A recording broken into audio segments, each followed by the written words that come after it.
बेटा अब तेरी शादी के लिए लड़का देखना होगा। अब मैं तेरी शादी कर दूंगी। क्या मम्मी आप भी जब देखो तब शादी शादी शादी। अरे परेशान हो गई हूँ मैं। अभी अभी तो मेरा ग्रेजुएशन पूरा हुआ है।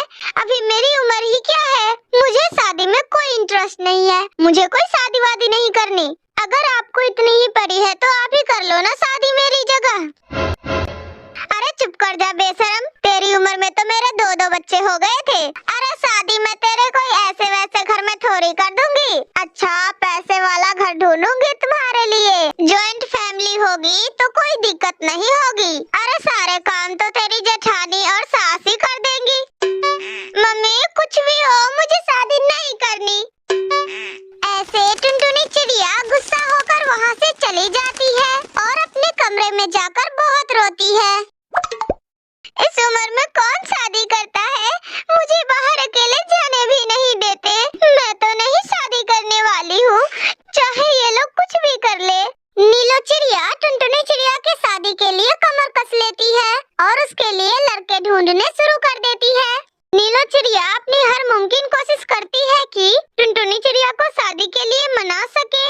फिर जब बंटी कबूतर नीलो चिड़िया को पसंद आ जाता है तो वो अपनी बेटी टुनटुनी चिड़िया से कहती है, अरे बेटा बस एक बार बंटी को देख तो ले। पता है तुझे वो बहुत हैंडसम है। माँ तुम भी ना, तुम्हें तो पता है ना कि मुझसे घर के किसी भी काम या फिर कोई भी चीज की समझ नहीं है मुझ में। मैं वहाँ जाकर क्या करूँगी, सबको कैसे संभालूंगी वहाँ पे। अरे बेटा तुझे कुछ भी नहीं करना, तू बस वही करना जो तेरी जेठानी करेगी और बाकी तुझे कहीं दिमाग नहीं लगाना। और फिर घर संभालना कोई तोप थोड़ी ना है। अरे मुझे भी कौन सा कुछ आता था जब मैं शादी करके आई थी इस घर में। तो मैं भी बिल्कुल वैसा ही करती थी जैसे जैसे मेरी जेठानी करती थी। और आज देख ले आज मैं कहाँ हूँ। अपनी माँ नीलो चिड़िया की बातें सुन टुनटुनी चिड़िया शादी के लिए तैयार हो जाती है। फिर टुनटुनी चिड़िया और बंटी कबूतर की शादी बड़े ही धूमधाम से हो जाती है। टुनटुनी चिड़िया अपने ससुराल में आते ही वो अपनी जेठानी को देखती है कि उसकी जेठानी मेकअप कर रखी है। टुनटुनी चिड़िया अपनी जेठानी को देखकर मन ही मन कहती है, अरे वाह मेरी जेठानी जी तो फुल टू मेकअप में रहती है। इसका मतलब मैं भी मेकअप कर सकती हूँ। ऐसे ही टुनटुनी चिड़िया शादी के पहले ही दिन सज धज के तैयार हो जाती है और अपनी जेठानी के साथ किचन में जाती है। देखो टुनटुनी मैं नाश्ता बना रही हूँ और तुम मेरा साथ देना। जी भाभी। फिर वो मन ही मन सोचती है, ऐसे भी मुझे क्या ही आता है, मुझे तो आपकी कॉपी ही करना है। और वैसे भी आपने तो कह भी दिया कि कॉपी करने को, इससे बड़ी बात भी भला क्या हो सकती है। गरीब मायके वाली टुनटुनी चिड़िया। सुबह सुबह टुनटुनी चिड़िया किचन में अपने कामों में लगी हुई थी कि तभी उसकी सास बबली कबूतरी उसे आवाज लगाती है, अरे बहू नाश्ता बना के नहीं।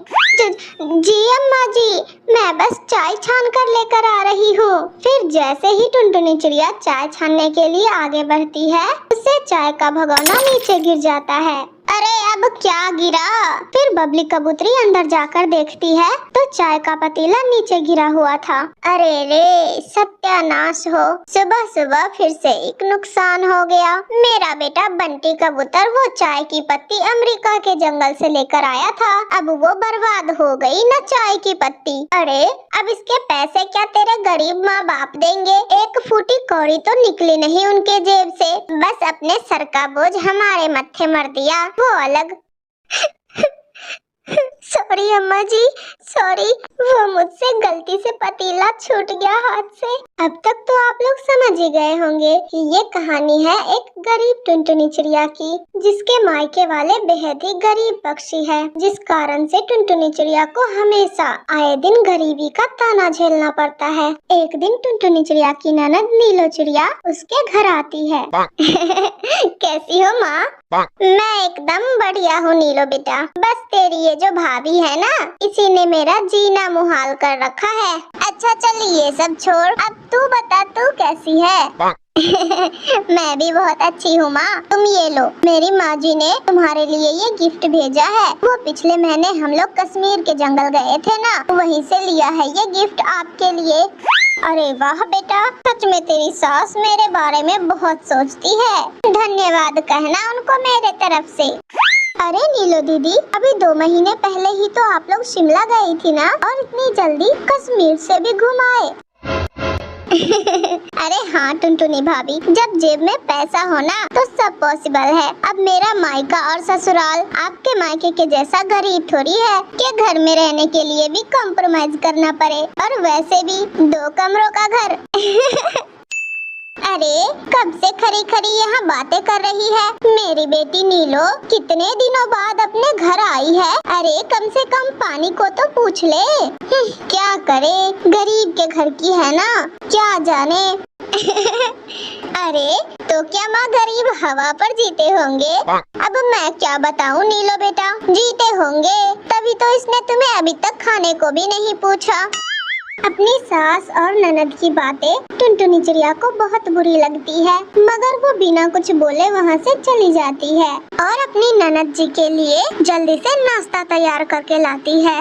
अरे माँ, ये क्या नमकीन बिस्किट? अरे माँ, क्या मेरा स्टेटस इतना गिर गया है कि आपकी बहू मुझे इस तरह ट्रीट कर रही है? अरे नहीं नहीं बेटा, तू रुक, मैं अभी इसकी क्लास लगाती हूँ। टुनटुनी, अरे ओ टुनटुनी बहू, जल्दी यहाँ आओ। जी माँ जी, क्या हुआ? अरे ये क्या है बहू, मेरी बेटी नीलो को तूने अपने मायके वालों की तरह समझा है क्या, जो तू इसे नमकीन बिस्किट खिला रही है? अरे तेरे मायके में ही खिलाते होंगे मेहमानों को नमकीन बिस्किट। तू जा और अभी जाकर मेरी बेटी के लिए समोसे और जलेबी लेकर आ। अरे माँ जी, मैंने तो दीदी को नमकीन बिस्किट इसलिए दिया क्योंकि अब खाने का समय हो गया है। मैं बस डाइनिंग टेबल पर खाना ही लगाने जा रही थी। अरे मैंने तुझे जितना कहा है ना, तू बस उतना ही कर, वरना भेज दूंगी मैं तुझे उस गरीबी में, तुम्हारे गरीब माँ बाप के पास, फिर सरती रहना वही गरीबी में। फिर टुनटुनी चिड़िया बिना कुछ बोले अपनी ननद के लिए जलेबी और समोसा लेने चली जाती है।